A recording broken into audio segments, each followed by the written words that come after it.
समिति उनको मंचासीन कराएं, जिनके लिए ये कार्यक्रम रुका हुआ था। और प्रवीण धुर्वे जी हमारे मंच पर देवरावण भलावी जी पधार चुके हैं। सभी बाबा साहेब अमर रहे, अमर रहे, अमर रहे। ज्योतिबा फुले अमर रहे, अमर रहे, अमर रहे। सावित्रीबाई फुले अमर रहे, अमर रहे, अमर रहे। बाबा साहेब अमर रहे, अमर रहे, अमर रहे। बिरसा मुंडा अमर रहे, अमर रहे, अमर रहे।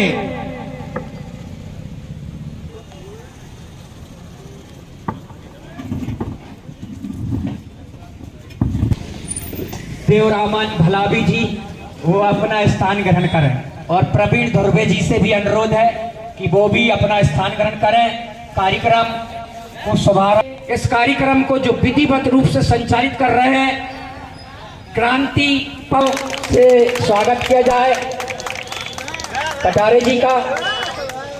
मैंने कमी नहीं हुए ताली में, इतना ही तो मिलता है।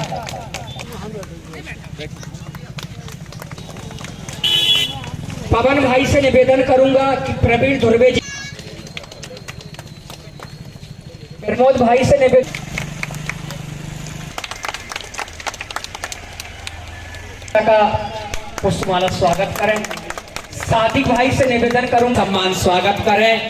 इसी क्रम में नारी शक्ति हमारी दो ही महिलाओं का पुष्पमाला से स्वागत करें। और अंत त्रिपाठी जी का भी स्वागत हो चुका है। कहीं चाह पे आ जाएं, एक माला मुझे गिफ्ट कर दें पवन भाई के लिए। आयोजक जो है इनका स्वागत की बेला को यहीं विराम देते। बहुजन समाज में जन्मे सभी संतों, गुरुओं एवं महापुरुषों के चरणों में श्रद्धा के सुमन अर्पित करता हूं। और इस कार्यक्रम में आए हुए सभी और इस कार्यक्रम के मंच पर उपस्थित समस्त पदाधिकारीगण, साथीगण को मेरा सादर जय भी।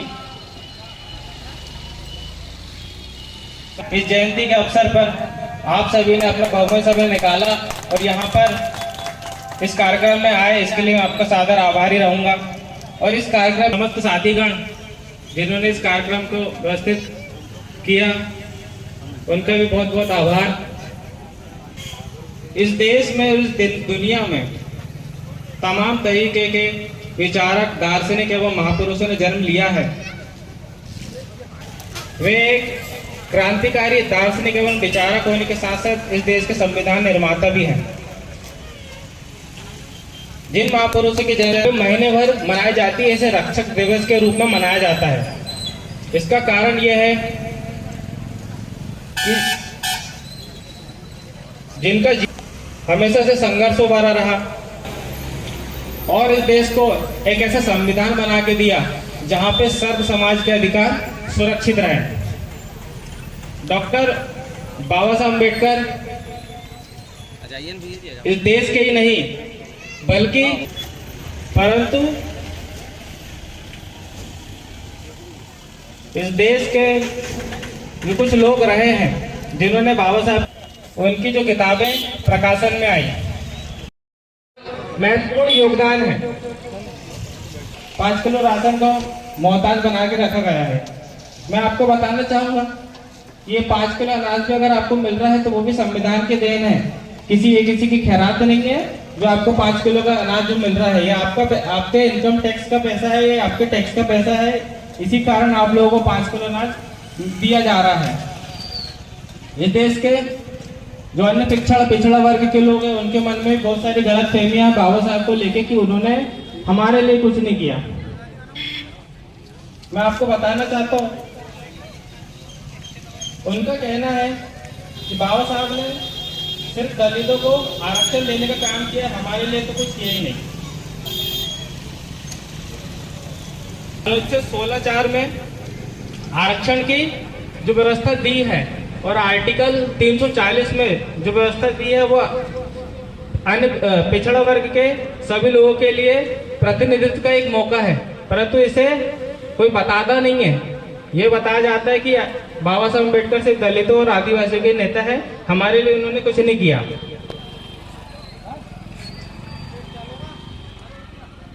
तो सम्मानित साथियों, इंसान पैदा होते हैं, मर जाते हैं, पर उनके विचार हमेशा जीवित रहते हैं, और जिनके विचार आज जीवित है वे बाबा साहब अम्बेडकर हैं। और इन्हीं के विचारों को लेकर हमें आगे भी काम करना है। हमारे महापुरुषों ने कहा है कि अपने अपने घर की दीवारों में लिख दो तुम इस देश के शासनकर्ता जमात हो, परंतु दुर्भाग्य मेरे देश के मेरे लोगों का, जो अपने 250 साल के संघर्ष के बाद जो हमको वोट का अधिकार मिला उसे बेचने का भी काम कर रहे हैं। मैं आपको बताना चाहता हूं, आपका एक वोट आपके घर में जो बहन बेटियां होती हैं उनकी इज्जत के समान है। अगर आप धन से अपने वोटों को बेचने का काम करते हैं तो समझिए अब अपनी बहन बेटी की इज्जत बेचने का काम कर रहे हैं।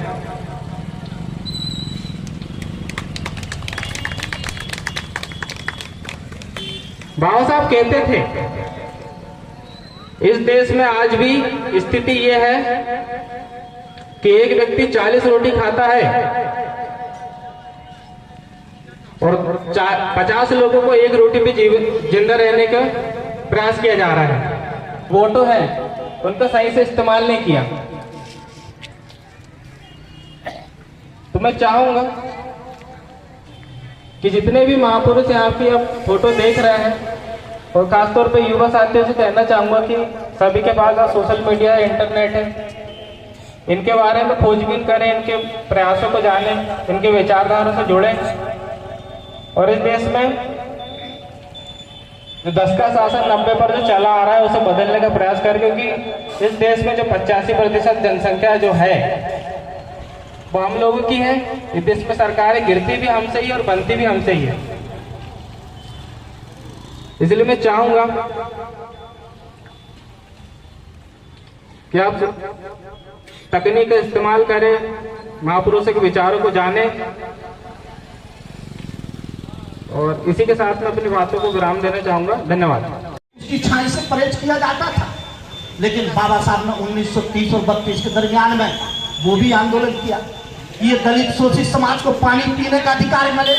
बाबा साहब ने ऐसे ढेर सारे आंदोलन इस धरती पर किया। मित्रों, जब बाबा साहब अम्बेडकर को मित्रों इस देश का संविधान लिखने का मौका मिला, बाबा साहब ने इतना अच्छा सुपर संविधान इस देश के अंदर लिखा, विश्व का सबसे बड़ा संविधान है। बाबा साहब का संविधान की बराबरी इस देश की अमेरिका नहीं कर सकती। बाबा साहब के संविधान की बराबरी इस देश के पाकिस्तान और पाकिस्तान, इराक, ईरान नहीं कर सकते। विश्व के जितने देश हैं वो मेरे बाबा के संविधान की बराबरी नहीं कर सकते। इतना बड़ा विश्व का सबसे बड़ा संविधान डॉक्टर बाबा साहब अम्बेडकर ने लिखा है। याद रखो इस बात। बाबा साहब ने एक संविधान एक दलित शोषित समाज के हित में नहीं लिखा, इस देश के रहने वाले आदिवासी के समाज के हित में नहीं लिखा, इस देश के रहने वाले सिख और मुसलमान और बौद्ध के हित में नहीं लिखा, इस देश के रहने वाले पिछड़े वर्ग समाज के हित में नहीं लिखा। बाबा साहब ने इस देश के रहने वाले, इस देश के सर्व समाज के हित में बाबा साहब अम्बेडकर ने इस देश का सबसे बड़ा संविधान लिखा, जिस संविधान के आधार पर इस देश के रहने वाले दलित आदिवासी समाज को हक और अधिकार मिला है, इस देश के रहने वाले पिछड़े वर्ग समाज को उसके हक और अधिकार मिला है। मेरे पिछड़े वर्ग के भाई हो, जरा सोचो, यदि तुम्हें इस देश के अंदर भारतीय संविधान के अनुच्छेद 340 से भी बाबा साहब अम्बेडकर नहीं लिखते तो तुम पंच से लेकर सरपंच नहीं बनते। आज यदि 14% का आरक्षण इस मध्य प्रदेश की सरकार दे रही है तो बाबा साहब अम्बेडकर के संविधान के आधार पर आपको आरक्षण मिल रहा है, इसलिए आप पंच और सरपंच, जिला पंचायत और विधायक और सांसद और मिनिस्टर बन रहे हो। याद रखो इस बात। आज यदि दलित शोषित समाज है, इतिहास तो ढेर सारी है, चूंकि आज हमारे बीच में ढेर सारे वक्ता हैं, मैं आपसे सिर्फ एक ही बात की अपील करता हूं कि मित्रों, बाबा साहब की विचारधारा, बाबा साहब का मिशन को लेकर हम सारे लोग चलें, तभी हमारी तकदीर, हमारा धर्म सुरक्षित रहेगा, हम सुरक्षित रहेंगे, हमारे आने वाले कौम और नस्ल सुरक्षित रहेंगे। इसी आशा उम्मीद के साथ मैं अपनी शब्दवाणी को विराम करता हूँ। जय भीम, जय भारत, खुदा हाफिज, धन्यवाद। जिस व्यक्ति को मटका छूने का अधिकार नहीं, जिस व्यक्ति को कुत्ता पेशाब कर दे, सुअर मूत दे, उस पानी को भी छीने का अधिकार नहीं था। उस व्यक्ति ने ऐसी किताब लिखी, उसकी किताब के पढ़े हुए लोग सिर में कफन बांध के पीली और नीली पगड़ी घूम रहे हैं कि बाबा अंतिम सांस तक अगर लहू भी बहाना पड़े तो लहू भी बहा देंगे, लेकिन बाबा साहब के संविधान को उंगली लगाना तो छोड़ो, हाथ काट के भी फेंक देंगे। ऐसे यहाँ हमारे बीच में साथी हैं। साथियों, मैं निवेदन करूंगा, हमारे बाबा साहेब अमर रहे, अमर रहे, अमर रहे। जय जय जय जय जय भीम, जय भीम, जय भीम। दूसरी बात मैं आपको बताना चाहता हूं मित्रों, जो वोट का अधिकार है, ये वोट का अधिकार किसने दिया? ये जो वोट डाल रहे हैं ना, चाहे विधानसभा और लोकसभा में वोट डालने का काम करते हैं, किसने दिया? ये भारत के संविधान के आधार पर आपको वोट डालने का अधिकार है। याद रखो इस बात को। ये किसी की देन नहीं है कि जब इस देश का कानून बना तब डॉक्टर बाबा साहब अम्बेडकर ने, यहां तक कि गांधी जी कहने लगे थे 1932 में सराउंड कॉन्फ्रेंस में जब हुआ, गांधी जी कहने लगे कि वोट डालने का अधिकार उस व्यक्ति को होना चाहिए जिसके पास 10 एकड़ भूमि हो। वोट डालने का अधिकार उस व्यक्ति को होना चाहिए जिसके पास बैंक बैलेंस होना चाहिए। ऐसे लोगों को वोट डालने का अधिकार होना चाहिए जो 10वीं पढ़ा लिखा हो। ऐसा गांधी जी का, कांग्रेस लोगों का कहना था। लेकिन मेरे बाबा साहब ने लंदन में क्या कहा? बाबा साहब ने कहा, अंग्रेजी हुकूमत के सामने समझौता हुआ। बाबा साहब ने कहा कि वोट डालने का अधिकार उस व्यक्ति को होना चाहिए जिनकी उम्र 18 वर्ष पूरी हो गई हो। तो ये जो वोट डालने का अधिकार है ना, ये बाबा साहब अम्बेडकर की देन है। याद रखो, बाबा साहब चाहते थे ये वोट तुम्हें इसलिए दिए है। अरे एक वोट इस देश का प्रधानमंत्री देता है, एक वोट आपका कौम और नस्ल देता है, खत्ती खोदने वाला गरीब और मजलूम देता है, एरोप्लेन से चलने वाला लखपति और करोड़पति वोट देता है। अरे आपके दरवाजे पर वोट मांगने के लिए आता किस लिए? अरे कोई ना कोई ब्रह्मास्त्र तो है आपके पास, वो है वोट। बाबा साहब कहते हैं कि यह मेरे दलित शोषित समाज के लोगों, मैंने तुम्हें वो ब्रह्मास्त्र दिया हूं, उस ब्रह्मास्त्र का उपयोग कर लेना तो अपनी किस्मत बिगाड़ बना भी सकते हो और अपनी किस्मत बिगाड़ भी सकते हो। वो है वोट। वोट की कीमत है वन वोट वन वैल्यू। आपने देखा होगा अटल बिहारी वाजपेयी की सरकार एक वोट के कारण गिर गई थी। वोट इतना महत्वपूर्ण है जो मेरे बाबा साहब ने दिया।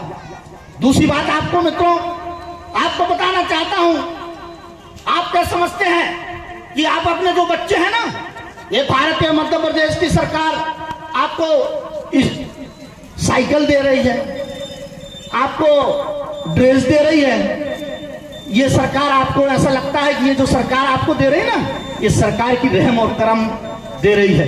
लेकिन मैं आपको बताना चाहता हूं कि बाबा साहब अम्बेडकर के संविधान में ये बात के प्रावधान है कि संविधान में 0 से लेकर 14 वर्ष के बच्चों को जो भी तत्कालिक सरकार होगी, चाहे सेंट्रल सरकार होगी, चाहे स्टेट की सरकार होगी, 0 से लेकर 14 वर्ष के बच्चों को भारत और स्टेट की सरकार निःशुल्क शिक्षा देने का काम भारत के संविधान में बाबा साहब ने लिखकर चले गए हैं। इसलिए मजबूर है, आज तुम्हारे बच्चों को स्कॉलरशिप मिल रही है, तुम्हारे लोगों को पेंशन मिल रही है, तुम्हारे लोगों को वृद्धा पेंशन मिल रही है। ये किसकी देन है? तुम्हारे अपने बच्चे विदेश में जाकर भारत की सरकार के पैसे से जाकर विदेश में पढ़ रहे हैं। आज डॉक्टर, इंजीनियर, कलेक्टर तुम्हें बना रहे हैं। उसका क्या कारण है? उसका सबसे बड़ा कारण है मेरे कि बाबा साहब ने ये बात लिखकर चले गए कि जो दबी कुचले समाज के लोग हैं, जिन्हें आर्थिक स्थिति कमजोर है, वो व्यक्ति को भारत की सरकार उसे पैसा देकर विदेश में पढ़ाने के लिए जाए, विदेश में जाकर पढ़ाई की और उसे अच्छे पूरा खर्च सरकार उठाएगी। ये बाबा साहब के संविधान में ये बात लिखी है। इसलिए भारत और केंद्र की और स्टेट की सरकार ऐसा काम करती है मित्रों, उसका ऐसा काम नहीं है। और जहां तक मैं आपको बताना चाहता हूं कि जिस बैंकों की स्थापना, जिस बैंक से आप लोग पैसा निकालते हैं ना, ये जो देश के अंदर बैंक चल रही है, ये जो रिजर्व बैंक की स्थापना भी डॉक्टर मेरे बाबा साहब अम्बेडकर ने किया है। बाबा साहब अम्बेडकर की देन है जो इस देश के अंदर बैंकों की स्थापना बाबा साहब अम्बेडकर के द्वारा किया गया है। तब हम पूरा समाज बैंकों से पैसा निकालते हैं। बाबा साहब की सोच क्या थी? बाबा साहब की सोच ये थी कि जो हमारे कर्मचारी भाई हैं, आज आपने देखा होगा कि रविवार की छुट्टी क्यों पड़ती है। रविवार की पहले छुट्टी नहीं होती थी। रविवार की छुट्टी भी डॉक्टर बाबा साहब अम्बेडकर की देन है मित्रों, याद रखो इस बात को। ये रविवार की छुट्टी भी डॉक्टर बाबा साहब अम्बेडकर ने अंग्रेजी हुकूमत के खिलाफ लड़कर, लड़ाई लड़कर ये रविवार की छुट्टी लाया था। जो देश और भारत के अंदर रविवार की छुट्टी आपको प्रदान की जाती है ताकि आप काम करें और रविवार को अपने समाज के लिए हित में काम करने का काम करें। आज आपने देखा हो, आज यदि ये 12 घंटे पहले अंग्रेजी शासन में क्या होता था, हमारे तमाम इस देश के रहने वाले लोग लगातार 12 घंटा काम लेती थी अंग्रेजी सरकार। लेकिन बाबा साहब को अच्छा नहीं लगा, डॉक्टर बाबा साहब अम्बेडकर को अच्छा नहीं लगा कि मेरे दलित शोषित समाज के लोग लगातार जानवरों की तरह, बैलों की तरह लगातार 12 घंटा काम करते हैं। बाबा साहब अम्बेडकर ने 12 घंटे को 8 घंटे नौकरी में तब्दील किया। इसके लिए भी बाबा साहब अम्बेडकर ने संघर्ष किया कम से कम 5-6 दिन तक कि मेरे समाज को 8 घंटा नौकरी करने का मिले। हमारी माताएं बैठी है, इन माताओं के लिए डॉक्टर बाबा साहब अम्बेडकर ने पहले के जो संविधान था जिसमें लिखा था स्त्री शूद्र शिक्षा नाधिकाम, शूद्र समाज की महिला और पुरुषों को पढ़ने लिखने के अधिकार नहीं था। लेकिन मेरे बाबा साहब अम्बेडकर ने क्या लिखा? मेरे बाबा साहब ने लिखा कि जो इस देश की रहने वाली माता और बहनें हैं उन्हें समानता का अधिकार ये भारत का संविधान देता है। उन्हें चुनाव लड़ने का अधिकार बाबा साहब अम्बेडकर देता है। उन्होंने देखा कि मेरे समाज की जो महिला भी कर्मचारी है ना, उन्हें प्रसव के समय जो छुट्टियां मिलती है, फुल पेमेंट फुल वेतन, जो प्रसव के समय भी जो छुट्टी मिलती है फुल वेतन, और 6 मास की छुट्टी मिलती है, उसमें भी डॉक्टर बाबा साहब अम्बेडकर ने कि जो महिलाएं प्रसव के समय 6 मास की छुट्टी रहेगी वो उसकी फुल पेमेंट भारत की स्टेट की सरकार देगी, उन्हें तनख्वाह नहीं काटी जाएगी। ये भी डॉक्टर बाबा साहब अम्बेडकर ने इस देश के संविधान में लिखा। इतना ही नहीं मित्रों, इस देश के अंदर में आज तुम्हारे देश के अंदर जो मेरे अपने समाज के लोग हैं, चाहे हिंदू हो, चाहे मुसलमान भाई हो, चाहे सिख हो, चाहे बौद्ध धर्म के लोग हो, मैं आपको बताना चाहता हूं, यदि आपके मंदिरों में चोंगे बज रहे हैं ना, आपके मंदिरों में चोंगे बज रहे हैं, अपने धर्म का प्रचार कर रहे हैं ना, चाहे हिंदू हो, चाहे मुसलमान हो, चाहे सिख हो, चाहे ईसाई हो, चाहे बौद्ध हो, इस बाबा साहब अम्बेडकर के संविधान में, बाबा साहब अम्बेडकर का संविधान और बाबा साहब का एहसान है तुम पर, क्योंकि बाबा साहब ने तुम्हें धार्मिक स्वतंत्रता दी है। इसलिए तुम मस्जिदों में, मंदिरों में चोंगे बजाने का काम कर रहे हैं। याद रखो इस बात को। ये बाबा साहब अम्बेडकर के संविधान है जिसमें धार्मिक स्वतंत्रता का अधिकार दिया कि प्रत्येक व्यक्ति अपने धर्म की बात कर सकता है, प्रत्येक व्यक्ति अपनी अभिव्यक्ति कर सकता है, अपने धर्म की बात को लेकर विचारधारा को फैलाने का काम करता है। तो बाबा साहब अम्बेडकर के संविधान के आधार पर आपको धार्मिक स्वतंत्रता प्रदान की गई है। याद रखो इस बात को। बाबा साहब अम्बेडकर कोई साधारण महामानव नहीं थे। बाबा साहब अम्बेडकर ने इस देश के अंदर देखा, बाबा साहब ने देखा कि देश के अंदर भारत एक कृषि प्रधान देश है। बाबा साहब कोई साधारण व्यक्ति नहीं थे। बाबा साहब का सपना था कि भारत आधुनिक भारत बने। बाबा साहब की सोच थी कि आधुनिक भारत बने।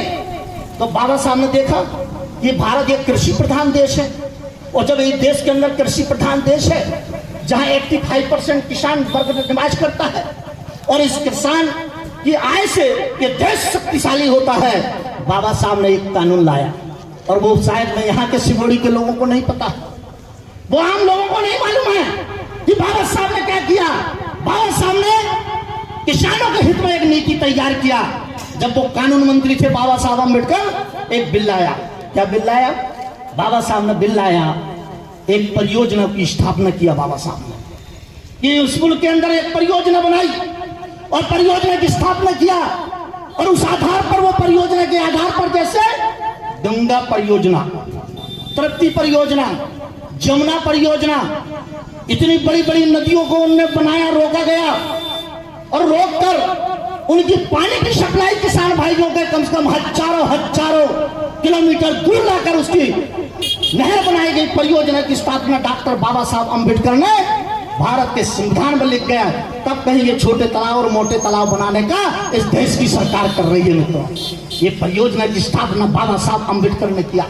अरे मेरे मित्रों, आज तुम 40 साल पहले चले जाएं, जो दलित समाज इस देश का रहने वाला समाज है, उसे आज यदि मान और सम्मान मिल रहा है, चाहे चमार सोल में तरभंगी कुनमी काछी लोधी सुनार सुताल लोहार, यदि आपको मान और सम्मान मिल रहा है तो याद रखो, आज से यदि तुम 40 साल पहले चले गए ना तो तुमको इन्हीं होटलों में चाय नहीं मिलता था। ये याद रखो जरा, तुम्हें जानवर से बदतर जीने पर मजबूर कर दिया गया था। आज यदि तुम्हें मान और सम्मान मिल रहा है, होटलों में चाय मिल रही है, तो क्या कारण है? मेरे बाबा साहब अम्बेडकर ने इस देश के अंदर कानून बनाया। क्या कानून बनाया? वो कानून था एट्रोसिटी एक्ट। बाबा साहब अम्बेडकर ने बनाया। यदि कोई दलित शोषित समाज को जात के नाम पर, धर्म के नाम पर यदि अपमानित करता है, मारपीट करता है, तो उसे एट्रोसिटी एक्ट के तहत उसे मामला पंजीबद्ध कर दिया जाएगा, ताकि इस मुल्क के अंदर समानता, स्वतंत्रता और बंधुता के आधार पर ये देश बाबा साहब का चले। ये डॉक्टर बाबा साहब अम्बेडकर ने एट्रोसिटी एक्ट का कानून भी इस देश के अंदर बनाया मित्रों। यहां तक कि मैं आपको बताना चाहता हूं, जो मेरे ओबीसी के समाज के लोग हैं उसको बताना चाहता हूं, वो मेरे ओबीसी के समाज भाइयों, आज हमारे मित्र भाई दीपक चौधरी ने बोला कि अनुच्छेद 340 इस भारत के संविधान में डॉक्टर बाबा साहब अम्बेडकर ने लिखा है। अरे अनुच्छेद 340 क्या है आप तो समझते ही नहीं, क्योंकि अनुच्छेद 340 क्या है मैं बताना चाहता हूं आपको कि बाबा साहब अम्बेडकर ने अनुच्छेद 340 में क्या लिखा है। पिछड़ा वर्ग समाज इस मुल्क के अंदर 52 करोड़ जनसंख्या इस देश के अंदर पिछड़ा वर्ग समाज की है, और अनुच्छेद 340 डॉक्टर बाबा साहब अम्बेडकर ने संविधान में लिखकर चले गए कि इस देश के अंदर जिस कौम और नस्ल के लोग, जिस वर्ग और जिस समाज के लोग जितनी संख्या में होंगे उसके आधार पर उसे रिजर्वेशन दिया जाएगा। लेकिन आजादी के 76 वर्ष व्यतीत हो गए, अनुच्छेद 340 लागू नहीं किया गया। साथियों, बाबा साहब अम्बेडकर ने, आपको पता होना चाहिए कि बाबा साहब अम्बेडकर ने कानून मंत्री थे, उस कानून मंत्री पद से इस्तीफा क्यों दिया? क्या कारण था कि जो व्यक्ति कानून मंत्री इस देश की केंद्र की सरकार में रहे और वो इस्तीफा दे दिया? बाबा साहब ने देखा, पंडित अटल बिहारी, पंडित जवाहरलाल नेहरू की सरकार में देखा, उन्होंने अपनी बातों को रखा कि पंडित नेहरू जी अनुच्छेद 340 लागू करना चाहिए। इस मुल्क के अंदर पिछड़ा वर्ग की जनसंख्या 52% है, उसे 52% रिजर्वेशन दिया जाना चाहिए। लेकिन पंडित नेहरू जी ने मना कर दिया कि भाई अनुच्छेद 340 लागू नहीं किया जाएगा बाबा साहब, चाहे तुम्हें कुछ करना पड़े। बाबा साहब ने आंदोलन चलाया, बाबा साहब ने संघर्ष किया, लेकिन जब वो नेहरू की सरकार ने बाबा साहब की बातों को नहीं सुना, तब जाकर बाबा साहब अम्बेडकर ने कानून मंत्री पद से इस्तीफा दिया। ये मेरे पिछड़ा वर्ग के लोगों जरा सुन लो, ये बाबा साहब ने एक कानून मंत्री थे, और उस कानून मंत्री ने डॉक्टर बाबा साहब अम्बेडकर ने सिर्फ तुम्हारे अपने कौम और नस्ल के लिए बाबा साहब ने इस्तीफा दे दिया कानून मंत्री पद से, लेकिन तुम्हें मतलब नहीं है मेरे बाबा साहब से। मित्रों, बाबा साहब ऐसे व्यक्ति थे जिन्होंने इस देश के अंदर बहुत कुछ काम किया। मैं आपको बताना चाहता हूं कि मित्रों, इस देश के अंदर यदि किसानों के हित की बात कर लें, इस देश के अंदर जो कानून चलता है, चाहे कार्यपालिका चले, चाहे विधायिका चले, चाहे न्यायपालिका चले, ये बाबा के संविधान के आधार पर काम करता है। मित्रों, मैं आपको बताना चाहता हूं कि आज वही कानून मंत्री पद से डॉक्टर बाबा साहब अम्बेडकर ने इस्तीफा दिया, और इतना संघर्ष किया मित्रों कि डॉक्टर बाबा साहब अम्बेडकर को ऐसी परिस्थिति हुई। बाबा साहब ने आज जो मान और सम्मान तुम्हारे अपने कौम और नस्ल के लोगों को मिल रहा है, तो याद रखो इसके पीछे कुर्बानी है। बाबा साहब कहते हैं कि जो समाज कुर्बानी नहीं देता, जो समाज त्याग और बलिदान नहीं देता, उसका समाज कभी आगे नहीं जा सकता, उसका समाज के साथ अन्याय और अत्याचार होता है, तो मेरे बाबा साहब ने, याद रखो, इतना सब कुछ करने के बाद भी मेरे बाबा साहब के एक नहीं, दो नहीं, तीन नहीं, चार चार बेटों की कुर्बानियां दी है डॉक्टर बाबा साहब अम्बेडकर ने। जब कहीं हम अच्छी कुर्सियों में बैठ रहे हैं तो याद रखो इसके बाद, एक नहीं, दो नहीं, चार चार बेटों की कुर्बानी दी बाबा साहब ने इस देश के अंदर। ये भारत एक संपूर्ण प्रभुत्व संपन्न लोकतंत्र राज है, प्रजातंत्र है मित्रों। इस देश का तंत्र लोकतंत्र है। इन लोकतंत्र को हम सजाने का काम करें। बाबा साहब समझाते थे लोगों, कैसा समझाते थे? बाबा साहब समझाते थे, क्या कहते थे? ये मेरे बहुजन समाज के लोगों, तुम्हारी किस्मत किसी मंदिर और मस्जिद में बनने वाली नहीं है। तुम्हारी किस्मत इस देश की पार्लियामेंट पर कब्जा करना होगा, जहां लोगों की किस्मत लिखी जाएगी। तुम्हारे अपने कौम और नस्ल के लोगों को इस देश का सांसद बनाओ। लेकिन आजादी के 76 वर्ष हो गए, ये पिछड़ा वर्ग समाज अभी तक नहीं समझा। अरे देश के अंदर 52 करोड़ जनसंख्या तुम्हारी है, लेकिन 1952 से लेकर 2024 तक इस मुल्क के अंदर 18 प्रधानमंत्री बन गए, लेकिन 18 में ये पिछड़ा वर्ग समाज का एक प्रधानमंत्री नहीं बना। ये सिर्फ वोट देने के लिए पैदा हुआ है। वोट देते जाओ, वोट देते जाओ। अरे साथियों, इन देश के अंदर मानो इस मुल्क के अंदर तुम्हारे अपने कौम का भी छिंदवाड़ा जिले के अंदर कलेक्टर नहीं आया। दुर्भाग्य की बात है। साथियों, बाबा साहब कहते थे, अरे 100 दिन बकरी के जीने से अच्छा है एक दिन शेर का जी लो। और एक बात और ध्यान रखो, बाबा साहब कहते थे कि आजादी के 76 वर्ष हो गए, ये तुम्हारा अपना समाज बिखरा हुआ है। आज देश के अंदर परिस्थितियां क्या है? ये भारत की परिस्थिति इस मुल्क के अंदर आज जात के नाम पर, धर्म के नाम पर, कर्म के नाम पर आजादी के 76 वर्ष हो गए। बाबा साहब अम्बेडकर का कानून इस देश के अंदर चल रहा है, लेकिन इसके बाद भी आदिवासी के लोगों के ऊपर पेशाब कर दी जाती है। दलित महिलाओं को नंगा घुमा दिया जाता है। मणिपुर की घटना देख लो, मणिपुर के अंदर आदिवासी समाज के लोगों को नंगा घुमाया गया। वहां की छोड़ दीजिए, सीधी के अंदर एक चमार समाज के लोगों को जूते में पेशाब पिलाई गई, जूते मारा गया। जात के नाम पर, कर्म के नाम पर आज देश के अंदर वो अत्याचार चरम सीमा पर है। हम कब जागेंगे? अरे विरोध करना क्यों नहीं सीखते आप? उठिए, खड़ा होइए, बाबा साहब अम्बेडकर के मिशन को जुड़िए। बाबा साहब कहते थे कि जो व्यक्ति विरोध करना नहीं जानता, जो व्यक्ति विरोध नहीं करता, जो कौम आंदोलन नहीं करती, वो मुर्दा कौम होती है। याद रखना इस बात को, हमें आंदोलन करना होगा। बाबा साहब कहते थे कि मरी हुई मछली धाराओं के साथ बहने का काम करती है। मरी हुई मछली धाराओं के साथ बहने का काम करती है और जिंदा मछली धाराओं के विपरीत बहने का काम करती है। अरे विरोध करना सीखिए, यदि जी रहे हैं तो विरोध करना सीखिए और संगठित होइए। बाबा साहब कहते थे शिक्षित बनो, संगठित रहो, संघर्ष करो। क्यों बोला बाबा साहब ने? अरे बाबा साहब ने इसलिए बोला कि उसका समाज अशिक्षित था। बाबा साहब ने संघर्ष करने के लिए क्यों बोला? क्योंकि इसके साथ अन्याय और अत्याचार था। संगठित रहने के लिए क्यों बोला? ताकि तुम्हारे समाज के साथ अन्याय और अत्याचार ना हो। बाबा साहब कहते हैं बिखरा हुआ समाज के साथ कभी अन्याय और अत्याचार नहीं होता, याद रखना। और बिखरा हुआ समाज कभी इस देश का शासक नहीं बन सकता, क्योंकि तुम तो बिखरे हो। तुम कैसे इस देश का राजा बन सकते हो? तो बाबा साहब की सोच थी। मित्रों, आप लोग जागिए, जागिए और जागकर इस पवित्र मिशन को अपने साथ में लीजिए। अरे बाबा साहब एक वर्ग और समाज के नहीं है, एक जात और संप्रदाय के नहीं है, एक वर्ण के नहीं है। बाबा साहब ने तो सर्व समाज के हित में इस विश्व का संविधान लिखा, इस देश के अंदर संविधान लिखा। आपने सुना होगा अमेरिका का राष्ट्रपति बाबा साहब को क्या कहता है?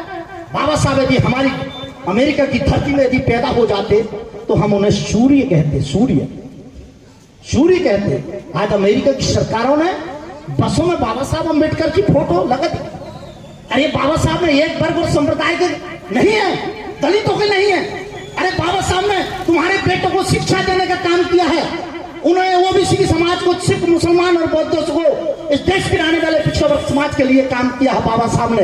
याद रखो, कोई दूसरा बाबा साहब इस मुल्क और धरती पर नहीं आएगा। यदि तुमने आज नहीं सुधरे तो कभी जीवन में नहीं सुधरेंगे। अरे जीने में एक बार चौराई गया, मैं आपको बताता हूं। चौराई जब गया तो एक 80 साल का एक दादा थे, उनके हाथ में आम का पेड़ रखा था। वो पूरा हिल रहे थे ऐसे करके, आम का पेड़ उनके पौधा समझ नहीं पा रहा था, लेकिन फिर भी वो गड्ढे खोद कर लगा रहे थे। मैंने पूछा कि दादा आपकी उम्र तो 80-90 साल की है, आप आम का पेड़ लगा रहे हो, आपको पता है कि आपको 6 महीना साल भर आप मर जाएंगे, फिर भी आम का पेड़ लगा रहे हो। तो दादा मुझसे कहते हैं कि बेटा मुझे तो मालूम है कि मैं मर ही जाऊंगा, इस आम के पेड़ को फलों को नहीं चखूंगा, लेकिन मेरा सपना है, और वो सपना क्या है कि मेरे आने वाली नस्ल है, मेरे आने वाले बच्चे हैं, नाती हैं, जब आम का पेड़ बड़ा होगा उस आम के पेड़ के फल को चखेंगे। जब 80 साल का व्यक्ति ये सोच सकता है तो तुम तो जवान हो, तुम तो जवान हो। याद रखो, वही बाबा साहब अम्बेडकर का खून है तुम्हारे अंदर, जिन बाबा साहब अम्बेडकर ने अपने आप को कुर्बान कर दिया। एक बेटे नहीं, 2 बेटे नहीं, 3 बेटे नहीं, 4 बेटे को कुर्बान कर दिया बाबा साहब ने। किसके लिए? अरे तुम्हारे अपने कौम को इस देश का शासक बनाने के लिए, अरे तुम्हारे अपने कौम को इस देश का मुख्यमंत्री बनाने के लिए, प्रधानमंत्री बनाने के लिए, तुम्हारे बच्चों को डॉक्टर, इंजीनियर, कलेक्टर बनाने के लिए कुर्बान कर दिए। और क्या कुर्बानी मांगते हो? तब इकट्ठे होंगे आप। आजादी के 76 वर्ष हो गए, तब जागिए मेरे मित्रों, जागिए। अरे हमारे खून में भी वही दम है, वही एक अकेला आदमी उस समय अकेला था, और अकेला हजारों करोड़ों लोगों से बाबा साहब अम्बेडकर ने लड़के तुम्हें हक और अधिकार दे दिया। बाबा साहब का जब एक पुत्र राम रत्न अम्बेडकर जब खत्म हुआ, मैं बताना चाह रहा हूं, बाबा साहब अम्बेडकर लंदन जा रहे थे, और उनका बेटा जब रेलवे स्टेशन में डॉक्टर बाबा साहब अम्बेडकर गए, और जैसे रेलवे स्टेशन पर जाते हैं उनका भाई दौड़ते हुए आते हैं, बड़े भाई बाबा साहब के जो बड़े भाई थे वो दौड़ते दौड़ते आए और कहने लगे अम्बेडकर कहाँ जा रहा? तो बाबा साहब ने कहा कि लंदन में राउंड टेबल के कॉन्फ्रेंस है, समझौता है, उस समझौते में मुझे लंदन जाना बहुत अति आवश्यक है। उनके भाई ने कहा कि अम्बेडकर तेरा अपना बेटा राम रतन अम्बेडकर खत्म हो गया है, तू चल यहां से वापिस चल। बाबा साहब सन्न रहकर उसी कुर्सी पर बैठ गए, और बैठ के 5-10 मिनट बाबा साहब सोचने लगे, और सोच के जब बाबा साहब अम्बेडकर खड़े हुए, और खड़े होकर अपने भाई से कहते हैं कि ये मेरे भाई, अभी मेरा राम रतन अम्बेडकर एक बेटा खत्म हुआ है, और मैं जिस उद्देश्य को लेकर मैं विदेश जा रहा हूं, वहां मैं एक बेटे के लिए मैं हजारों बेटे को नहीं मार सकता। वो त्याग और बलिदान डॉक्टर बाबा साहब अम्बेडकर ने दिया मित्रों हमारे लिए। याद रखो, यदि हम मान और सम्मान से जीने का काम कर रहे हैं तो मेरे बाबा साहब के संविधान के आधार पर आपको जीने का अधिकार मिला है। साथियों, बताने की तो ढेर सारी बातें हैं, लेकिन मैं आपसे एक ही निवेदन करना चाहता हूं। बाबा साहब ने त्याग दी सारी खुशियां, हमें तुम्हें चूंकि ज्ञान के प्रतीक की जयंती मना रहे हैं कि कब तन से महावीर के वस्त्र गिर गए, कब तन से महावीर के वस्त्र गिर गए, तन से ज्ञान की उपलब्धि हो गई। तो ऐसे ज्ञानियों की धरती में अगले वक्ताओं को बुलाने से पहले सिंगोड़ी की आवाम ने हरी झंडी दे दी है कि पूरे 10 बजे तक कार्यक्रम को सुनेंगे। तो जब सिंगोड़ी की प्रबुद्ध जनता और आवाम सुनना चाहती है केर और पेड़ का संबंध कैसे हो रे, अगले वक्ता CL ठाकुर जी आए और आज की जयंती पखवाड़े को संबोधित करें। परम सम्मानीय CL ठाकुर हमारे परम पूज्य, उनको नमन बंदन करते हुए मंच पर उपस्थित सम्मानीय कटारे जी, लोकसभा के प्रत्याशी रहे हमारे देवरावण जी, हमारे भाईजान, पत्रकार बंधु, हमारे बहुत पुराने साथी भाई मंच संचालक दीपक चौधरी जी, पितृशक्ति सभी को जय भीम, जय बुद्ध, जय जोहार, जय सेवा करते हुए मैं अपनी वाणी को आगे बढ़ाते हुए आपसे निवेदन करूं कि यदि कोई गलती होगी तो आप लोग सब क्षमा करेंगे। साथियों, यह परंपरा जो कई वर्षों से भारत और विश्व के कई देशों में मनाई जाती है, हमारे पवन भाई ने सिंगोड़ी में भी इस हमारे महापुरुष की जन्म जयंती मनाने का हम सबको अवसर दिया है। हम उनको विशेष रूप से धन्यवाद देते हैं। साथियों, आज हमारा जीवन सजा संवरा दिख रहा है लोगों को, लेकिन मार्गदर्शक बाबा अंबेडकर साहब का जीवन आप लोग पढ़ेंगे तो आपकी आंखों में आंसू आ जाएंगे। साथियों, जब वह स्कूल पढ़ने जाते थे तो उनको पानी पीने के लिए, जैसे आज भी देहातों में चलन है कि गिलास लोटा में पानी नहीं दिया जाता, दोनों हाथ पुशो इस प्रकार से बांध करके, और स्कूल में भी भेदभाव किया जाता था, ऊपर से लोटा में कोड़ेला जाता था तब कहीं पानी पीते थे। वहाँ जो गुरुजन, वहाँ जो शिक्षा प्रदान करने वाले हमारे विद्वान रहते थे, उनको भी एकता और भाईचारे का शायद ज्ञान नहीं था। बाबा साहेब के साथ ऐसा दुर्व्यवहार किया जाता था। यदि इनको होमवर्क दिया गया है और वो होमवर्क करके ले जाए अपने टीचर के पास चेक करवाने, वह पुस्तक कापी लेके जाते हैं तो टीचर एक नजर से देख करके दूर नीचे फेंक देते थे कि ये इतनी हीन भावना, इस प्रकार से छुआछूत की बू भरी हुई थी कि उनको हाथ से भी नहीं छूना चाहते थे टीचर वहाँ के। इस प्रकार बाबा साहेब ने जो यातनाएं सही हैं, जो उनके साथ भेदभाव किया गया है, उस दलित और हरिजन जिसको नाम लोगों ने दिया है, जबकि सभी समाज एक समान है, इसमें किसी प्रकार का भेदभाव नहीं होना चाहिए।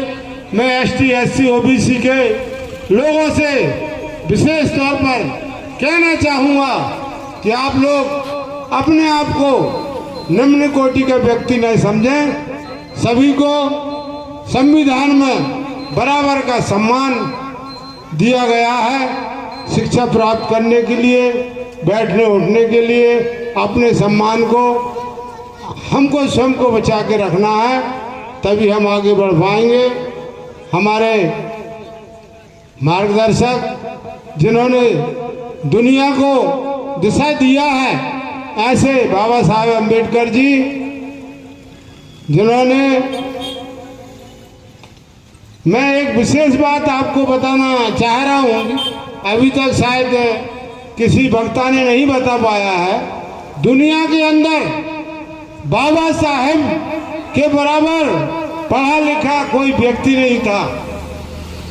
वह जितना ज्ञान उनको था, जितनी भी डिग्रियां थी, पीएचडी से लेकर के जो भी बड़े बड़े पदों के लिए इंसान को संघर्ष करना पड़ता है डिग्री पाने के लिए, तो मैंने इतिहास में पढ़ा हूँ कि बाबा अंबेडकर साहब के बराबर दुनिया में कोई व्यक्ति नहीं था जो उन्होंने शिक्षा प्राप्त की थी, जो पूरे मानव समाज के लिए, पूरे समाज के लिए उन्होंने जो संविधान का निर्माण किया है, उसके आधार पर मानव मानव एक समान, सबको शिक्षा सबको ज्ञान।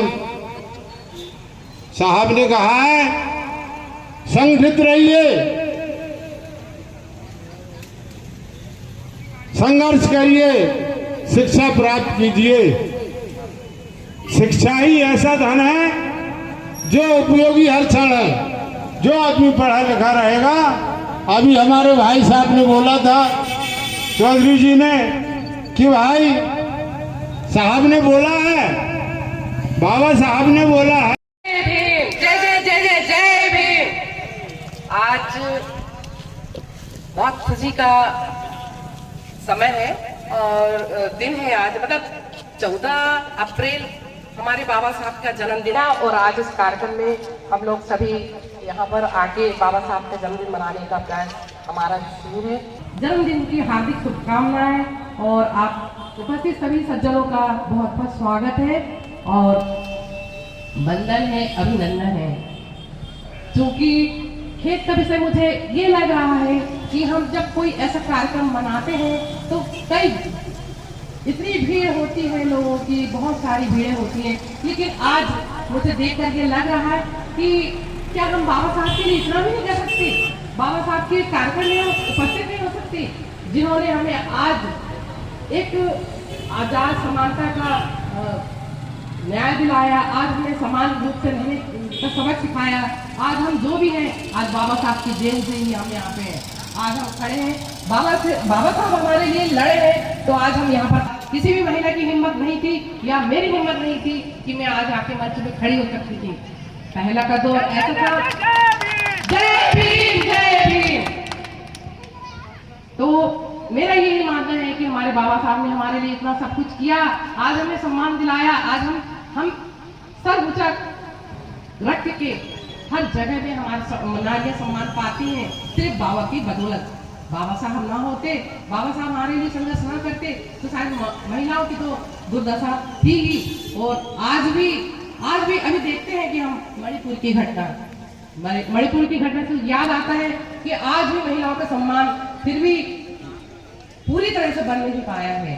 अभी भी नारियां शोषित होती हैं, परेशान होती हैं, उन्हें पीड़ित अभी भी किया जाता है। तो क्यों ना हम बाबा साहब के मार्गदर्शन पर चल के, बाबा साहब का संविधान, बाबा साहब ने जो संविधान बनाया है हमारे लिए बनाया है, ताकि हम उसे पढ़ें लिखें और अपनी हमारे लिए हमारा जो हमें जो न्याय मिला है, हमें जो सम्मान मिलना चाहिए, तो हम बातों का ध्यान रखा तो संभव है कि हम नारियां भी कहां से कहां पहुंच सकती हैं। आज हमारे बीच की ही नारी आज राष्ट्रपति बनी हुई है। क्यों? क्योंकि हमें ही संविधान की बदौलत ही आज हमारी जो राष्ट्रपति जी हैं, आज वो संविधान की बदौलत ही हैं। जो भी नारियां आगे बढ़ रही हैं वो सब संविधान की बदौलत ही है। तो मैं बाबा साहब के बहुत आभारी हूँ, क्योंकि बाबा साहब ने हमें इस लायक बनाया है। बाबा साहब को समझो, बाबा साहब को जानो। बाबा साहब न होते तो आज हमारा सम्मान बिल्कुल नहीं होता। आज पुरुष हो या नारी हो, शोषित पीड़ित जरूर होता है।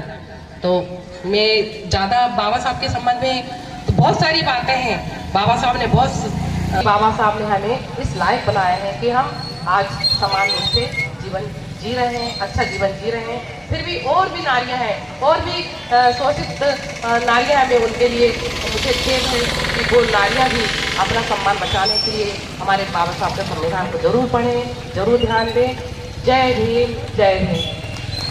फिर एक और बीज को जन्म दिया है, जिसका नाम देवरामन भलावी है।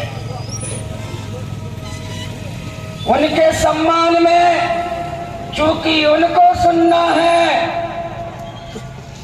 कभी फुर्सत मिले तो पढ़ना मुझे।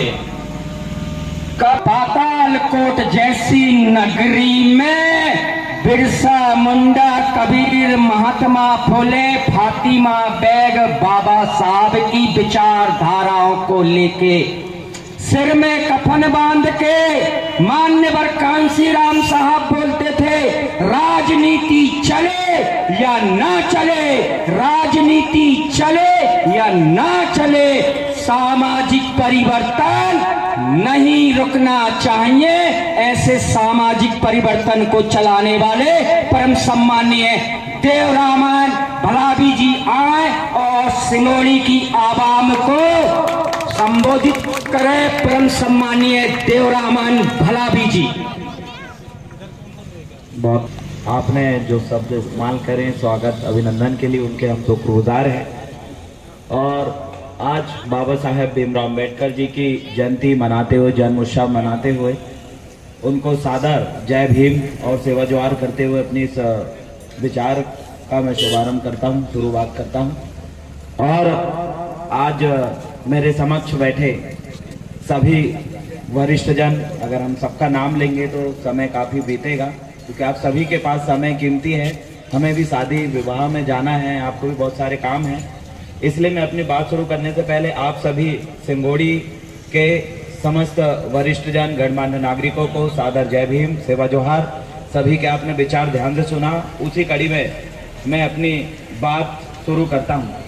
सम्मानीय साथियों, बाबा साहेब भीमराव अम्बेडकर जयंती के दिन पूरे देश भर में बड़े बड़े स्तर पर कार्यक्रम संपन्न हुए और उसी कड़ी में छिंदवाड़ा जिले सहित छिंदवाड़ा जिले के कोने कोने में, पांडुना में सभी जगह कार्यक्रम हुए और हम कोशिश किए कि सभी जगह के कार्यक्रमों में हम अटेंड करके अपने लोगों के साथ विचार के माध्यम से उनसे जुड़ें और वो कड़ी बढ़िया रही।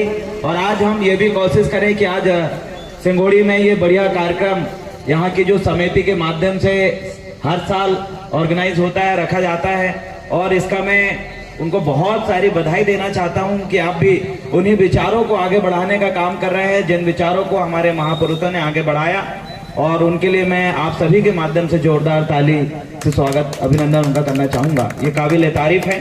सम्मानीय साथियों, बाबा साहेब भीमराव अम्बेडकर जी का पूरा मिशन, पूरा उनका जीवन किस तरीके से संघर्ष में गुजरा आप सभी लोगों ने जानते, सभी वक्ताओं ने आपको बताया।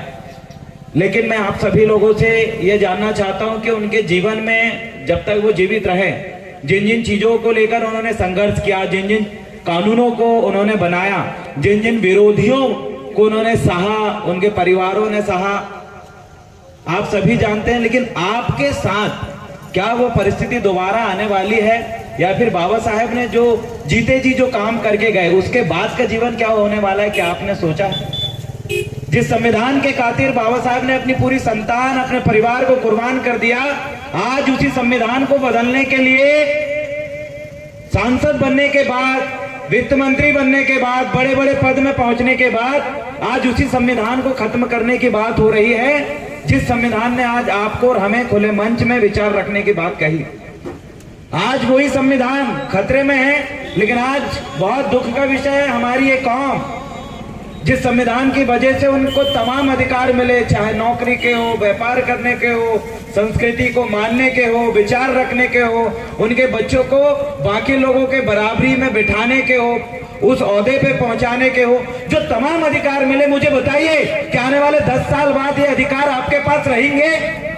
क्या आने वाले समय में जिन अधिकारों की आप दुहाई देते हैं, जिन बाबा साहेब की हम दुहाई देते हैं, क्या उन बाबा साहेब के द्वारा बनाए गए संविधान और उन कानूनों को सत्ता में बैठे जो लोग क्या बचने देंगे? अगर नहीं बचने देंगे तो मुझे बताइए आप आने वाले समय में किस चीज की दुहाई देंगे?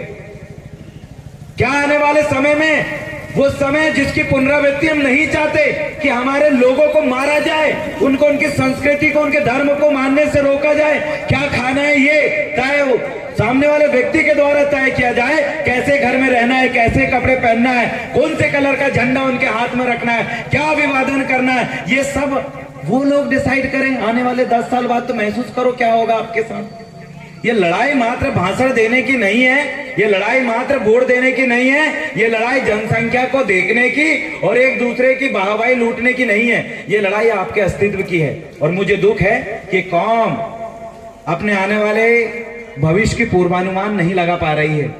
और आज वो लोग पूर्वानुमान लगा चुके हैं कि हम आने वाले समय में क्या क्या करेंगे, किन किन को जेल में डालेंगे। अरे आपका वर्ग का व्यक्ति जिसकी आप बात कर रहे हैं, मुख्यमंत्री बनने के बाद भी जेल में उनको ठूंस दिया जाता है, उसके बाद भी आप सोचिए आपका सामान्य नागरिक कैसे सुरक्षित हो सकता है। जब आपके समाज का एक व्यक्ति सांसद बन के जब संसद भवन में दौड़ता है तो उसके साथ क्या होता है। जब लोग आपके धार्मिक स्थल के पास जाके तीर का निशान छोड़ते हैं तो सोचिए किस विचारधारा को आप पालने पोसने की बात कर रहे हो, और उस विचारधारा से आपके लड़ने की लड़ाई है। बाबा साहब उसी विचारधारा से अकेले लड़े, अकेले उन्होंने लड़ा है, और आज अकेले लड़ने की लड़ाई नहीं है। आज तो उन विचारधारा को मानने की, बाबा साहब की विचारधारा पे चलने वाले लोगों को संगठित होकर लड़ने की बारी थी, लेकिन आज मुझे नहीं लगता कि संगठित है। इसीलिए मैं अपना आने वाला 20 साल बाद का भविष्य में देख रहा हूं, और मुझे दिखाई दे रहा है कि ये कौम जो विभिन्न धर्म को, विभिन्न जाति से और विभिन्न भाषाओं को संजोए रखी थी, विभिन्न प्रकार के वेशभूषा कपड़े को पहनती थी, जिनके खान पान में बदलाव था, भिन्नता में एकता की पहचान जिस देश में थी, मुझे आने वाले समय ऐसा लगता है कि वो अनेकता में एकता की कहावत रह जाएगी, और सिर्फ इसमें एक ही चीज समझ में आएगा, ना यहाँ धर्म बचने वाला, न यहाँ जाति बचने वाली, नहीं यहाँ संस्कृति बचने वाली, नहीं यहाँ भाषा बचने वाली, और नहीं यहाँ पर आने वाले बच्चों का भविष्य बचने वाला। आप महसूस करिए, मुझे ये दिख रहा है, और मुझे ऐसा लग रहा है कि ये दिन आने में ज्यादा समय नहीं है, क्योंकि जिस बाबा साहब ने इस देश को संविधान दिया, उनकी मूर्ति आज सरेआम तोड़ी जाती है। जिस बाबा साहब के मिशन पे चलने वाले लोग आज अगर अपनी बात रखते हैं, उनको देशद्रोह, नक्सलवादी, अलगाववादी, आतंकवादी बोलकर उनको बंद कर दिया जाता है। मुझे लगता है मेरा आने वाले भविष्य बहुत बड़ा खतरे में है, ये मेरा पूर्वानुमान कहता है। मुझे नहीं लगता आप अपने पूर्वानुमान लगाते होंगे, या फिर 2 वक्त की खाना का जुगाड़ में आप दिन रात पैसे कमाने में व्यस्त हैं, और चंद पैसा कमाने के साथ साथ मस्त आराम करने में व्यस्त हैं। लेकिन मैं तो इसमें नहीं हूं, मैं तो लगातार सोच रहा हूं और अपनी लड़ाई को मैं जारी रखूंगा, क्योंकि बाबा साहब ने ही कहे हैं कि शेर की जिंदगी जीना है, बुजदलों की जिंदगी हम जिएंगे नहीं, और ना बाबा साहब ने कभी जिए थे। वो तो अकेले जब संविधान सभा में उनको नहीं घुसने दिया जा रहा था, इस राजनीति में कदम रखने के बाद भी बाबा साहब को राजनीति से पीछे धकेलने के लिए षड्यंत्र रचे गए, उसके बावजूद भी बाबा साहब ने हिम्मत नहीं आ रही, और उन्होंने जो करके दिखाया, मुझे विश्वास है कि हमारे जैसे और मेरे जैसे बहुत सारे लोग इस धरती में, इस जमीन में जिंदा है, जो अपने लोगों की विचारधारा, अपने कौम के अस्तित्व को बचाने के लिए सोच रहे होंगे, लड़ रहे होंगे। मुझे कुछ ऐसे ही 10-15 लोगों की जरूरत है, क्योंकि हमें याद है महरों का वो आंदोलन, हमें याद है आदिवासियों के वो बड़े आंदोलन, हमें याद है मुस्लिम समाज के वो आंदोलन, सिख समाज का वो आंदोलन, ईसाई समाज का आंदोलन, जहां कुछ मुट्ठी भर लोगों ने इस कायनात को बदलने का काम किया था, अपने वजूद को दिखाने का काम किया था। मुझे बस वो चंद लोगों की जरूरत है जो कि इस मिशन को आगे बढ़ाने में और अपने अस्तित्व को बचाने के लिए साथ दे, और मुझे विश्वास है हम कभी हिम्मत हारेंगे नहीं, इसलिए हम कभी हारते नहीं है। हमारी जो लड़ाई है वो हम जीतेंगे, हमारी लड़ाई हम जीतेंगे, क्योंकि हम हिम्मत हार के बैठने वाले लोग नहीं हैं। सम्मानीय साथियों, मैं ज्यादा लंबा समय खुले में विचार इसलिए भी व्यक्त नहीं करना चाहता, क्योंकि मैं जिस मूवमेंट को लेकर आज आगे बढ़ रहा हूं, जिस गुणमाना आंदोलन से मैं जुड़ के आगे बढ़ रहा हूं, जिन आदिवासी भाइयों का नेतृत्व करते हुए मैं आगे बढ़ रहा हूं, हमारे लोगों को ज्यादा समय तक जो है लोग आगे बढ़ने नहीं देते। इसी तरीके से दादा मनमोहन साहब भट्टी जी को भी रोका जा रहा था पूरे मध्य प्रदेश के अंदर, वो भी आगे बढ़ने लगे थे, और इसी तरीके से हमारे डॉक्टर M.K. डहरिया सर को भी कई षड्यंत्र पूर्वक रोका गया, और भी मुस्लिम भाई थे जो मिशन को आगे बढ़ा रहे थे, कई तरीके से उनको भी रोका गया। तो हम कुछ बातें हैं जो बंद कमरे में करनी चाहिए, उसको वहीं तक रखें, क्योंकि दुश्मन को हमारी हर चाल पता है, और वो उन चालों के हिसाब से षड्यंत्र रास्ता जा रहा है, लेकिन हमारे लोग अपने दुश्मन की पहचान नहीं कर रहे हैं।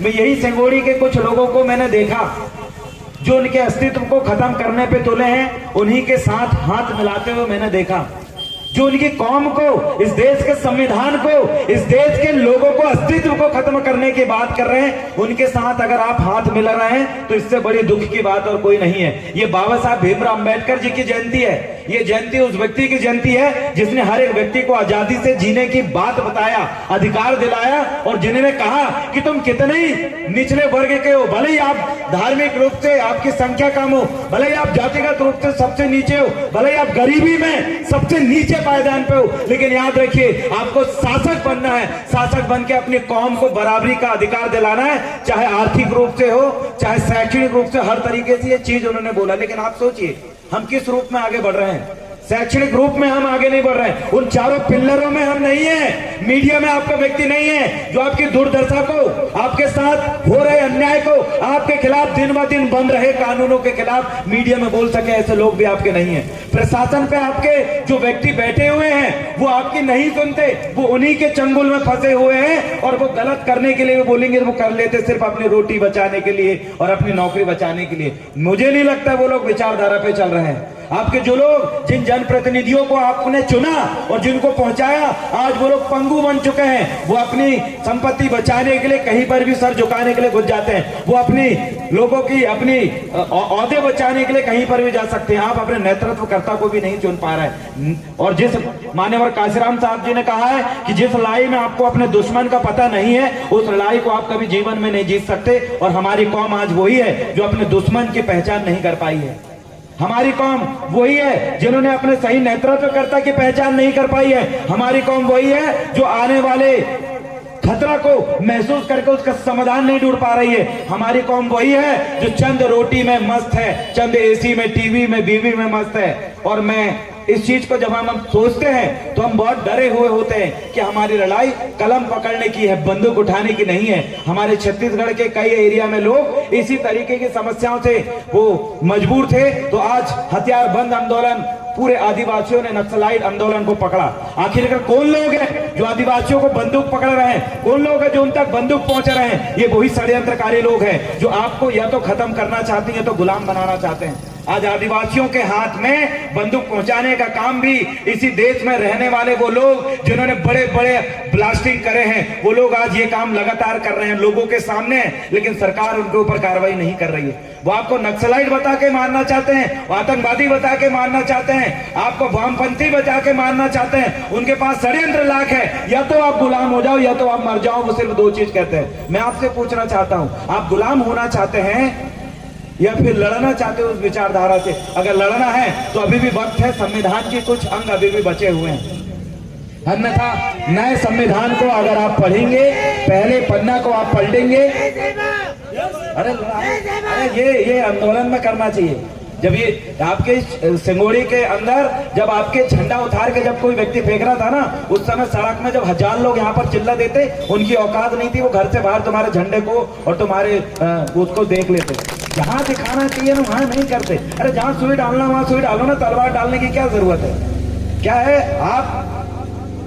आप जो है सही जगह पे हम वो नहीं करते। मैं क्या दिशा से भटक गया, मैं बोल कह रहा था। सम्मानित साथियों, मैं ज्यादा लंबा समय नहीं बोलना चाहूंगा, लेकिन इतना जरूर कहना चाहूंगा कि पहचानिए दुश्मन को। आइए बैठते हैं, कुछ समाधान निकालते हैं। हर गलत चीज का अंत होता है, आप सभी जानते हैं। ये प्रकृति है, ये कायनात है, हर किसी का अंत एक न एक दिन करता है। हमारा शरीर ने जन्म लिया, हम एक न एक दिन मरेंगे। वैसे ही एक न एक दिन एक विचारधारा आती है जो दूसरे को चोट पहुंचाती है, वो विचारधारा भी मरेगी, ऐसे दुश्मन भी मरेंगे। लेकिन क्यों ना हम अपने जीते जी कुछ ऐसा काम करें कि आने वाले हमारे बच्चे खुल के सांस ले पाए।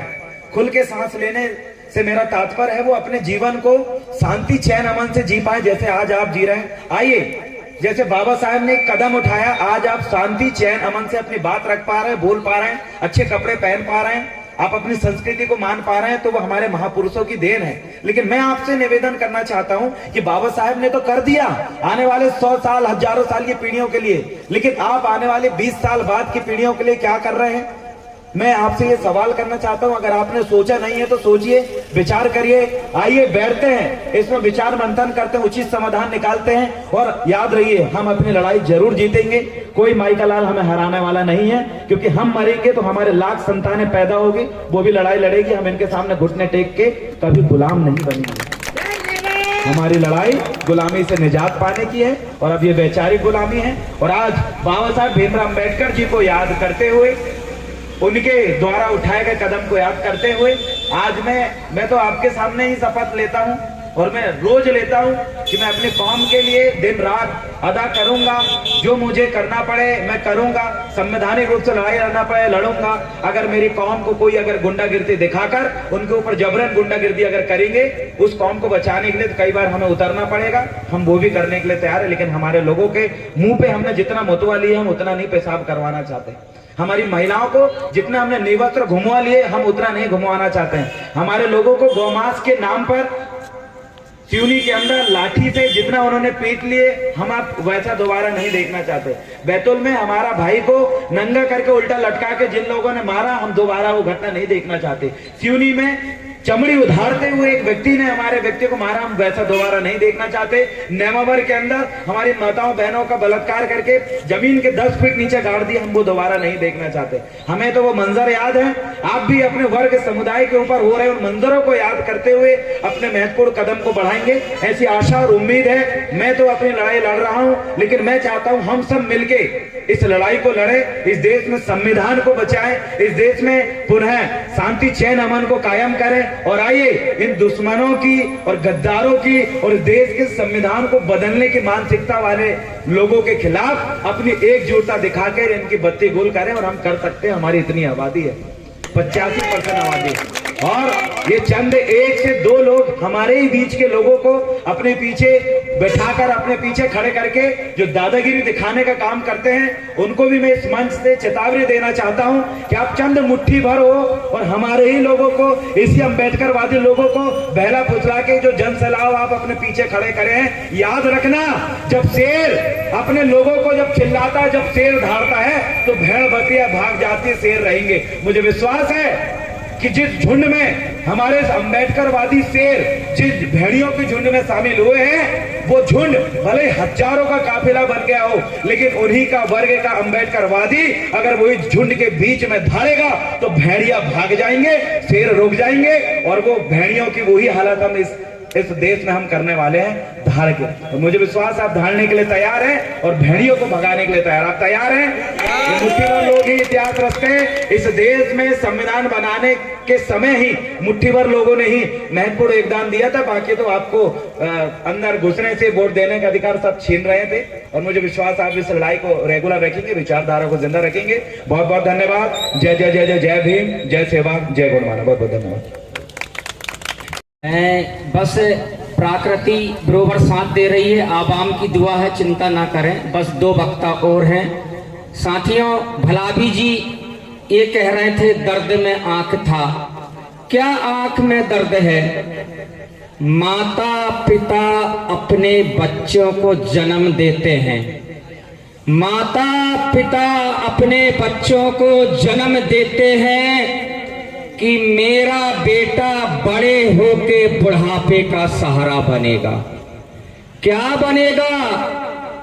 कि मेरे बुढ़ापे का सहारा बनेगा, और वो ही बेटा बड़ा होके बाप की गर्दन काट ले, उसे कभी मां नहीं कहती है। जो संविधान के खिलाफ में जा रहे हो, याद करो ये कभी भी समाज माफ नहीं करेगा। अगले वक्ता को बुलाने से पहले रुतबा मेरे सर को तेरे संविधान से मिला है, रुतबा मेरे सर को तेरे संविधान से मिला है। औरों को जो मिला होगा मुकद्दर से मिला होगा, या मुकद्दर भी मिला है तो बाबा तेरे संविधान से मिला है। परम सम्माननीय बघेल जी आए और इस सभा को संबोधित करें। बघेल जी काम नहीं किया अपना, उनको जो काम करना चाहिए था वो उन्होंने ठीक से नहीं किया, और इसलिए ये गैर बराबरी दिख रही है। एक आर्थिक क्षेत्र में गैर बराबरी की अगर मैं उदाहरण आपको देना चाहूँ तो देश स्वतंत्र होने के पहले हमारे देश के नेता लोग कहा करते थे, गांधी जी और उनके साथी कहा करते थे कि इस देश में उस समय इस देश की जो जनसंख्या थी स्वतंत्रता के पहले 33 करोड़ के आसपास थी, और उस समय इस देश में 10 करोड़ लोग गरीबी रेखा के नीचे जी रहे थे। तो हमारे नेता लोग कहा करते थे कि ये गरीबी इसलिए ज़्यादा है क्योंकि अंग्रेज लोग इस देश का पूरा धन लूट करके बाहर ले जा रहे हैं, और इसलिए 10 करोड़ लोग यहाँ गरीबी के नीचे जीने को मजबूर है। इस बात को अगर हम आज की तारीख में देखें तो देश के 75 साल होने के बाद भी आज हमारे देश की सरकार 81 करोड़ लोगों को 5 किलो मुफ्त अनाज दे रही है। 5 किलो मुफ्त अनाज इसलिए देना पड़ रहा है कि वो अपने दम पे, अपने खुद के दम पर, अपने उनको जो खाने के लिए लगता है वो कमा नहीं पाते हैं और इसलिए वो गरीबी रेखा के नीचे हैं। मतलब आज की तारीख में 81 करोड़ लोग गरीबी रेखा के नीचे हैं। तो देश स्वतंत्र होने के पहले 10 करोड़ लोग थे और आज 75 सालों में 8 गुना ज़्यादा हो गए। इससे मतलब ये समझ में आता है कि इस देश की सरकारों ने, चाहे वो किसी भी पार्टी की सरकार रही हो, उन्होंने अंग्रेजों से 8 गुना ज़्यादा शोषण किया है। इस देश का 8 गुना ज़्यादा शोषण किया, ये समझ में आता है। तो साथियों, तो ये बात निश्चित हो गई डॉक्टर बाबा साहब आम्बेडकर के कहने के हिसाब से कि जिनको हमने इस देश का संविधान, देश चलाने के लिए संविधान सौंपा है, उन्होंने अपना काम सही नहीं किया। और अगर हमको इस स्थिति को बदलना है तो अब इनके ऊपर ज़्यादा भरोसा नहीं किया जा सकता। अब इस देश के आम आदमी को, इस देश के दलित शोषित समाज को, जब मैं आम आदमी की बात करता हूं और दलित शोषित समाज की बात करता हूं तो आज की तारीख में उसको अनुसूचित जाति, अन्य पिछड़ा जाति, अल्पसंख्यक वर्ग, चाहे वो मुसलमान हो, चाहे सिख हो, चाहे ईसाई हो, ये सब लोग उसमें आते हैं। तो इन देश के इन लोगों को, जो कि जिनको बाबा साहब इस देश का हुक्मरान बनाना चाहते थे, उन लोगों को इस देश के शासन और सत्ता अपने हाथ में लेने पड़ेगी। और जब तक हम ऐसा नहीं करेंगे तो ये स्थिति बदलने वाली नहीं है।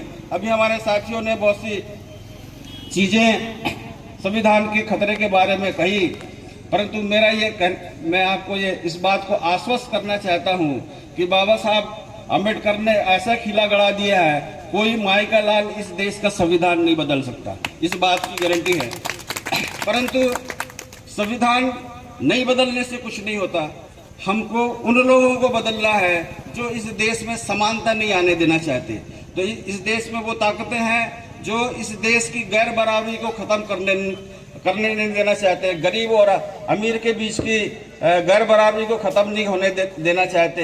हिंदू और मुस्लिम और ईसाई के नारा लगा करके हम लोग को आपस में लड़ाना चाहते। और इस तरह से बहुत सारी गैर बराबरी को वो बनाए रखना चाहते हैं। ऐसे गैर बराबरी को बनाए रखने वाले लोगों के हाथों से इस देश के शासन सत्ता को हमको छीनना है और ये शासन और सत्ता हमको अपने हाथ में लाना पड़ेगा।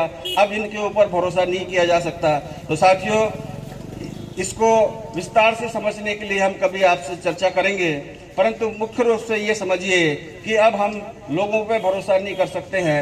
हमको ये अब अपने हाथ में लेना है। अगर हम इस देश का आम आदमी जब इस देश का शासन चलाएगा तो इस देश में जो गैर बराबरी दिखती है वो आपको नहीं दिखेगी और तभी हम और हमारा ये देश संपन्न और मजबूत हो पाएगा। ऐसी आशा के साथ मैं अपनी बात पूरी करता हूँ। तो साथियों, जयंतियाँ मनाने से कुछ नहीं होने वाला है, बाबा साहब की जय बोलने से कुछ नहीं होने वाला है, बाबा साहब के सामने अगरबत्ती और मोमबत्ती लगाने से कुछ नहीं होने वाला है। उनके जो काम अधूरा रह गया उसको पूरा करना है।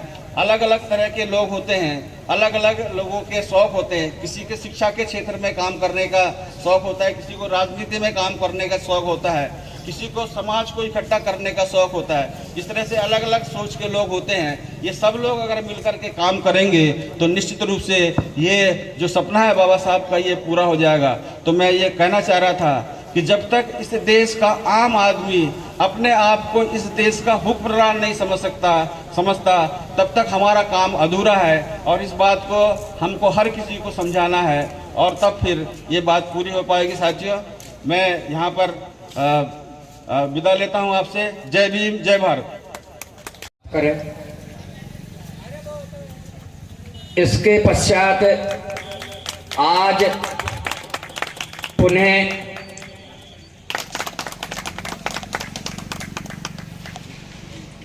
हमारे बीच में दिया जा रहा है यह प्रमाण पत्र जो नाम अली हमजा समिति के महासचिव हैं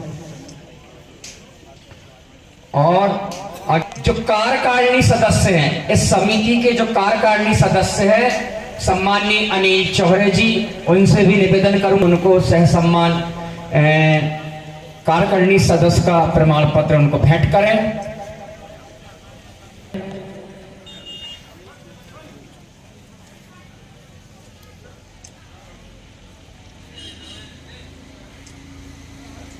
इसके पश्चात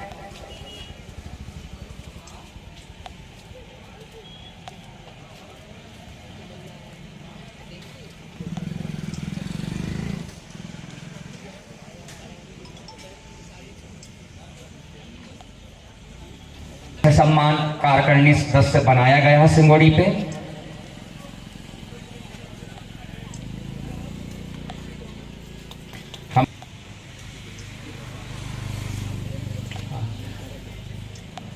हमारे बीच में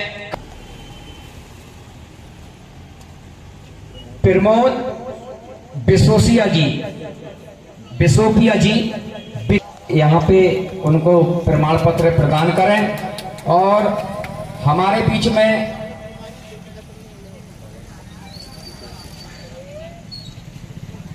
अध्यक्ष पद मनोनीत किया गया है, सुमाला से नवाजे।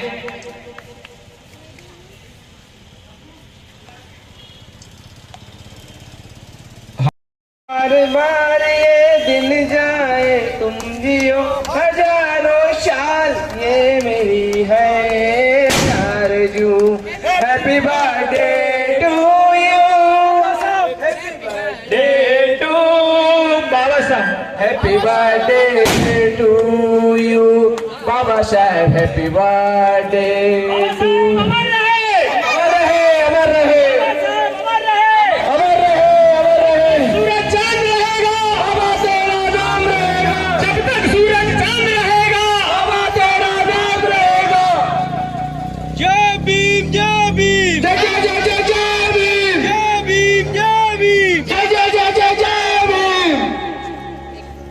सुशील नवरेती जी, जिब्राइल भाई, सम्राट हार्डवेयर, अली हमजा जी, भाई गयूर भाई, रमजान भाई, जिब्राइल भाई, रजोला, जितेंद्र बंसकार, अजय बंसकार, राजकुमार बंसकार, रामाकांत बंसकार, मुकेश बंसकार, प्रदीप सिंगोरे जी, इन सभी को बहुत बहुत सिंगोड़ी की आवाम की तरफ से तहे दिल से शुक्रिया। और आज के कार्यक्रम के अध्यक्षता कर रहे परम सम्मानी सीएम गडाम जी, विक्रम इरपाचे जी, कटारे जी से अब अनुरोध करूंगा कि आज के केक का काट के सेलिब्रेट करें। परम सम्मानीय अतिथिगण से निवेदन है कि वो केक काटें। केक कटने के पश्चात करूंगा कि अब हमारे जिन्होंने इस कार्यक्रम में दिन रात मेहनत किया है, आभार व्यक्त के लिए साथियों से निवेदन है कि अपने स्थान में बैठ जाएं और केक आपके पास की घोषणा के लिए समय आपका है। परम पूज्य डॉक्टर भीमराव अंबेडकर स्मारक समिति सिंगोड़ी, आप सभी आए हुए मुख्य अतिथि और श्रोताओं का हृदय से धन्यवाद करती है, साधुवाद करती है। जय भीम, जय भारत। और समापन की घोषणा करती है। साथियों, धन्यवाद। कार्यक्रम की समाप्ति की घोषणा हो गई है। टेंट वाले इल्लू भाई, उनका तहे दिल से शुक्रिया। आपने अच्छा साउंड दिया, अच्छी सर्विस दी। कुदरत से, कायनात से निवेदन है कि अगला 14 अप्रैल जो आए, आपको अल्लाह इतनी बरकत दे कि सिंगोड़ी में अगला कार्यक्रम आपकी 2 सीलिंग नहीं, इसके पीछे 3 जीरो लग जाना चाहिए, ऐसी हम प्रार्थना करते हैं। जय भीम, जय भारत, खुदा हाफिज।